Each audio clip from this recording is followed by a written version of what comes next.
daawadayaal muuqaalkeena maanta waxaan idinkugu soo gudbin doonaa xaafadda Kibokoni gaar ahaan Mombasa Old Town iyo Fort Jesus oo ka mid ah meelaha ugu facweyn dalka Kenya. Mombasa Old Town waa degmo qadiimi ah oo lagu arki karo dhismayaal iyo dhaqamo isku dhafan oo ka yimid Sawaaxiliga, Carabta iyo Yurubta.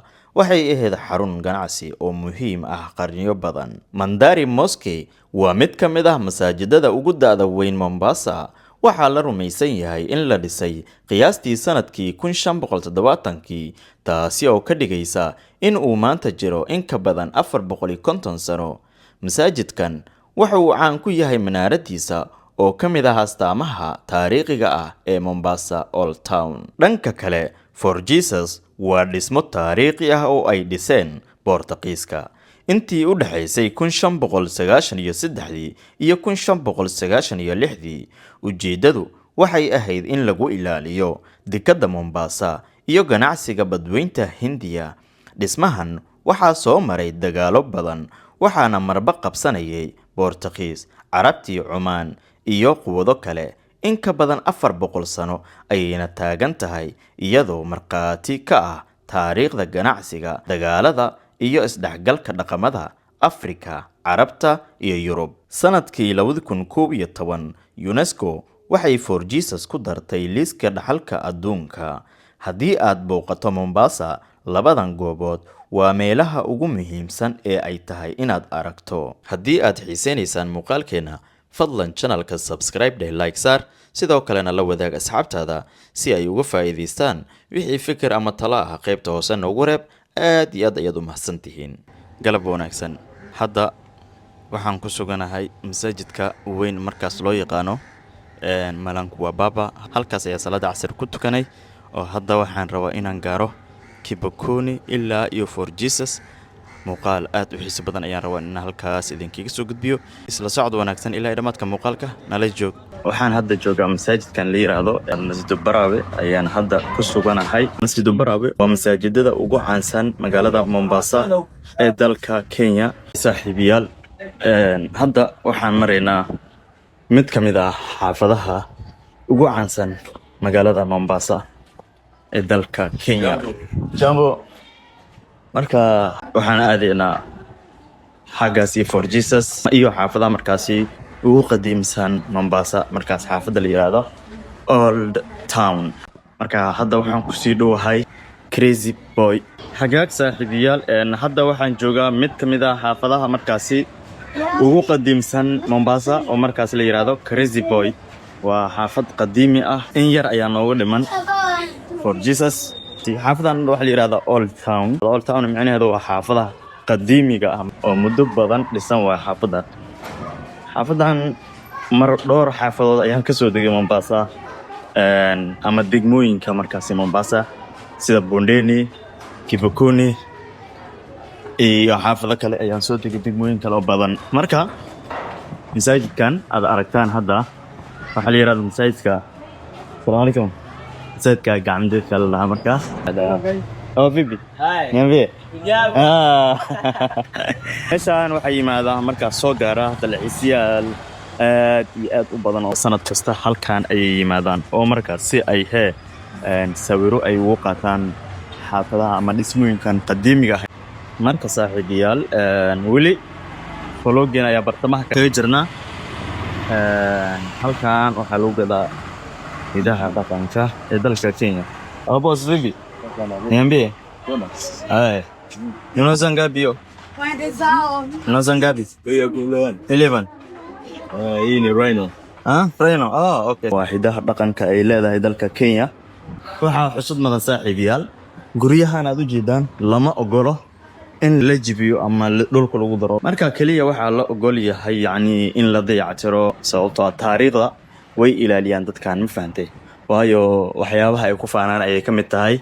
meeshaan waxaa ku sawiran dameer farow. waxaa lagu gadaa dharkan Masaaiga iyo mataqaanaa ay hidaha dhaqanka ay Kenya leedahay, silwaaxa oo kale, maroodiga. marka hadda magaaladan waxa waa meelaha ugu qandiiso markaa idin dhahayo.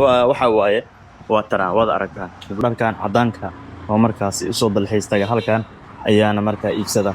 waxaa kaloo yaala gurbaanada waa aragtaan gurbaanada dhaqamo waa ay leeyihiin Kenya dadka gudaha marka waxaa lagu gadaa waxyaabaha hidaha dhaqanka doomanka iyo waxyaabo badan afaantan waa tahay saaxiibayaal waxaan hadda joogaa Old Town tikada ugu weyn oo markaasi ku taala Old Town dikadan waxaa laga dhoofiyaa kalluunka waxaa loo dhoofiyaa wadamada markaasi deriska la ah masaajidkan gadaashii ku yaala waa masaajid qadiimi ah masaajidadii ugu horeeyay oo markaasi laga dhisay magaalada Mombasa gaar ahaan xaafada Old Town masaajidkan waxaa la dhisay 1570kii waxaana uu dhisan yahay 450 sano ayuu masaajidkan taagan yahay oo dhisan yahay waa tahay saaxiibayaal runaboutkan iga dambeeyo waa runaboutka markaasi ay caanka ku tahay For Jesus halka iga dambeeso waxaa lagu iibiyaa hidaha dhaqanka ay leedahay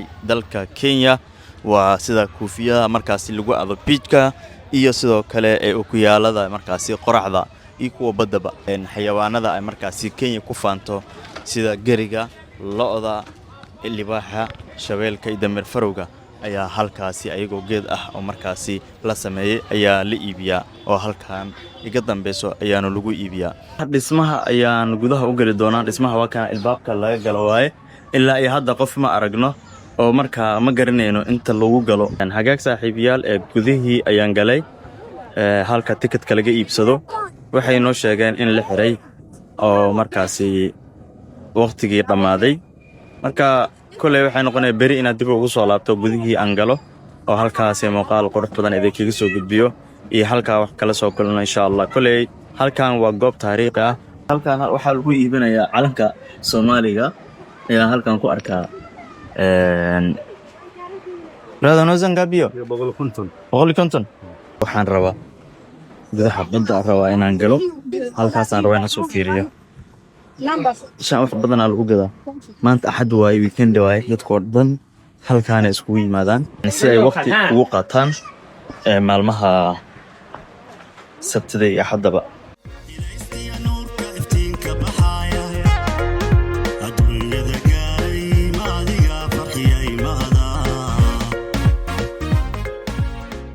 halkaas iga dambeeso waa For Jesus oo waana badda waxaa lagu iibiyaa kafayga shaahiga iyo sanjabiisha markaasi tangawiza iyo dhahan iyo sidoo kale fiyaasiga marka ama baradhada la shiilay halkan inta badan dadka halkan ay iskugu yimaadaan oo halkan ayayna waqti ku qaataan waa meel aad iyo aad u qurux badan mudanna in waqti lagu qaato waana waxay ka sii horjeedaa badda ayayna ka soo horjeedaa waa meel aad iyo aad u xiiso badan sida dabcan